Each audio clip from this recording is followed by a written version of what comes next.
Hello, everybody, and welcome into the Dutchman interview series presented by M&T Bank here on the Albany Dutchman YouTube page. I'm John Vicari, joined alongside a member of the 2018 Albany Dutchman and current University of Louisville Cardinal, Lucas Dunn. Lucas, thanks for joining me. Thanks for having me. Excited to be here.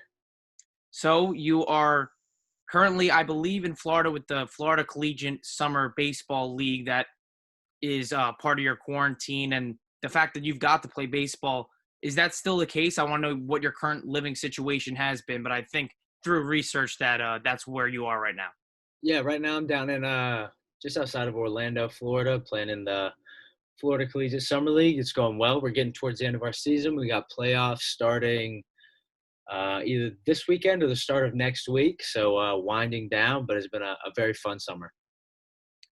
Good to hear. Good to hear. And luckily for you, you got to play baseball. Not the same for most collegiate players this past season. But I want to ask because, as everyone knows, the last 2019 or 2020, collegiate baseball season was canceled. And for you, it was really interesting because you were coming back from hand surgery, so you missed the beginning of your junior season, then came back, then had COVID cancel the season, and then got the Florida Summer League opportunity, and then came back from that. So I'm just wondering, because you're doing so well in the Florida League. Last time I checked, I think you're in the 300s in terms of batting average. How the stop and start has affected you and how you've maintained a good groove and how you got into the groove. Yeah, I think at Louisville, I was just coming off an injury. Probably wasn't 100% yet. But it was kind of good to get a little bit of a break and heal 100%. But now I'm ready to go, playing well, and I'm ready to get the real season started again. I talked with Adam Elliott recently, a teammate of yours with Louisville, and he really didn't disclose much on what the 2021 season is going to look like. Obviously, it will be your senior season. Are you going to get more eligibility? Is it your senior season? And have you heard anything from the university regarding the season? Eligibility-wise, I'll be a junior. I'm not sure if they're calling it a red shirt or whatnot. But we actually have a team meeting tomorrow morning on Zoom, so we'll learn more there. But as far as our season, we don't know anything yet. But I think I'm personally pretty hopeful. As all are we. So good to hear from that. And thanks for a little bit of that intel. Gave me more than Adam did. But thanks for answering that question. Now, you played in the Florida Summer Collegiate League this past season in 2020. You played with the Dutchmen in 2018. But I want to ask about your summer in 2019, and that was with Team USA, the collegiate national team, and you got to travel all over. I just want to hear some of your experiences from there because, correct me if I'm wrong, but you played overseas as well as in America versus some of the nation's best collegiate players. Yeah, it was last summer was incredible. I actually got to start out in the Cape. I went to Hyannis, where Adam Elliott actually played the year before me again. And then, I got the call kind of like halfway through the summer that they wanted me to head to North Carolina. We played a couple games there against Cuba. And then from there, we flew to Taiwan, played there for a week, and then to Mexico and played there for a week. And it was a crazy summer, a lot of travel, and just unreal experiences. And the people I got to meet and the teammates and the coaches, that was probably my favorite part. Yeah, and I believe it was only the month of July in which the season was. So it was a short time period, but a lot of travel. When you mentioned a lot of countries and threw a lot out there, is there a travel story or something interesting that happened on the road that, you could provide? I know you played with a lot of guys that maybe casual baseball fans know. I believe Spencer Torkelson, the number one pick of this past draft, was on that team. So any stories you could share regarding the travel? One of the crazier travel things was in Japan, we played in a different city for every game. So we would play that day and then travel that night and then play the next day in a different city. And we actually had to fly. I want to say it might have been like a 3-hour flight. The flight was extremely delayed, maybe like 3-hour delay. And then we flew all the way there. And I'm pretty sure our wheels hit the ground, but it was apparently too foggy to land. So they picked it right back up, turned around, flew us back to the other city. And we didn't get back to our first city till about 1 or 2 in the morning. Got a quick hotel room there, maybe a 3 or 4 hour nap, and then jumped back on the plane to get to our next city after that. So that was a crazy travel day for sure. Geez, and my follow up, because in our current existence, no fans in the stands. I'm not sure the summer league you're playing in what the deal is with fans, but obviously not what would be for a normal baseball season. I want to know the crowds in Japan. Were there a lot of people to watch these games, or was it scattershot in terms of the audience? Yeah, no, the crowds were insane. They're extremely into the games, and it's almost like a football game or a soccer game. There, they have bands that play the entire time, like a team band, and the fans are very into it. So it was a different experience with the band and the fans, but very cool.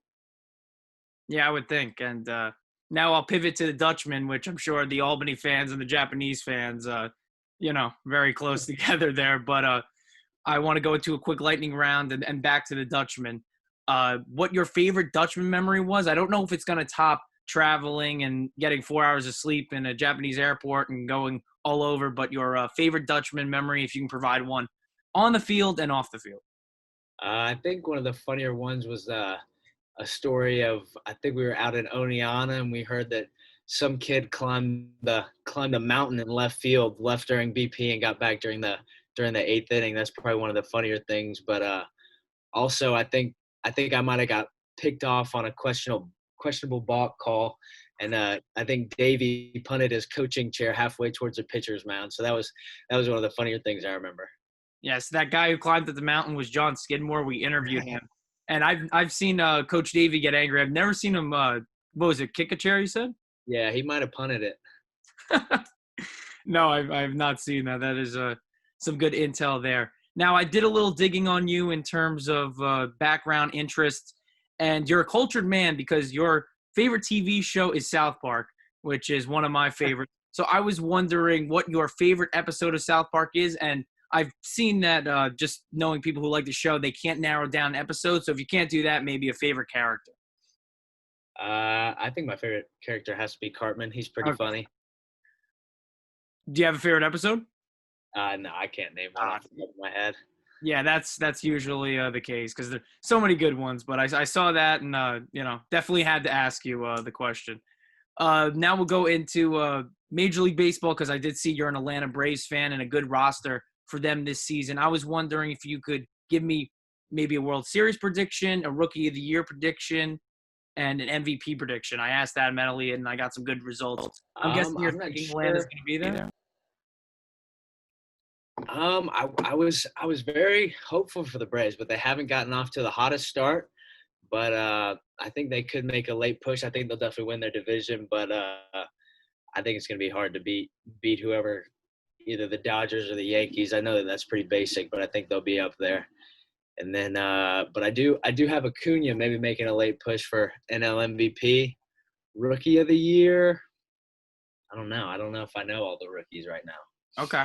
Okay. And it's definitely a tougher season to predict because it's going to be hopefully 60 games. So definitely a smaller sample size and, not a loaded rookie class, I would say. I want to go back into quarantine with the lightning rounds. And I asked this and I've also gotten some good answers. I already asked you your favorite TV show, or we talked about it in South Park. But while watching South Park, what is your favorite food or a midnight snack that you go to? Oh, favorite food. My favorite food is definitely like seafood from home. I'm from Panama City Beach, Florida, so Gulf seafood is definitely my favorite thing to eat in the world. But I think maybe a late night snack. We just picked up some sugar cookies from Publix, and those got scarfed down pretty fast. So we're into the cookies right now. Okay, I just to clarify because I'm not from the Florida area. Maybe it's just something I should know, but I don't. What is Publix? I'm guessing that's a grocery store. Yeah, Publix is our grocery store. It's definitely a one of a kind. They got a great deli. If you ever go to Publix, you need to get their chicken tender sandwiches. Very good. Awesome, awesome. So just so we could promote you, and even though it's a Dutchman account, obviously seeing a former Dutchman play will definitely get our fans excited. So where can people watch Lucas Dunn as the playoffs and the championship in your league continue to unfold here in the month? All of our game, or not all of them, but most of our games are streamed on Flow Sports, FLO Sports, or Flow Baseball maybe. So you can tune in there, look up the Winter Garden Squeeze, and watch our playoff push. There you go, Lucas. Thank you for joining me. Thank you. Thanks for having me.